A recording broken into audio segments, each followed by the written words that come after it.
বলে আমি সরকারে বাপ না কুষ্টিয়ায় দুর্নীতি করে দেখিস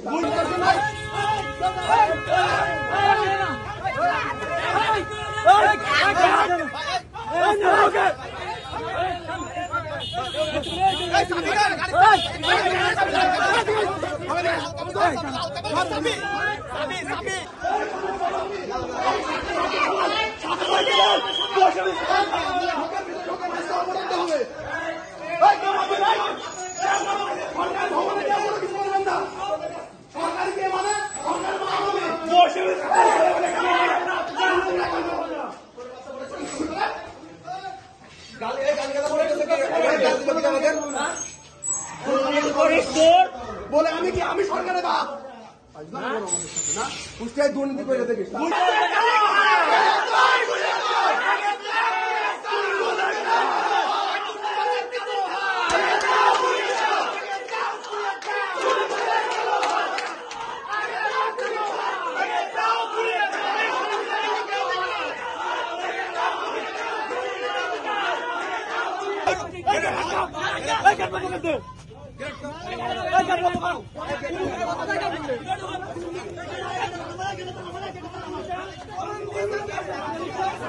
বাদ দিয়ে তারপরে কোনো কথা হবে না।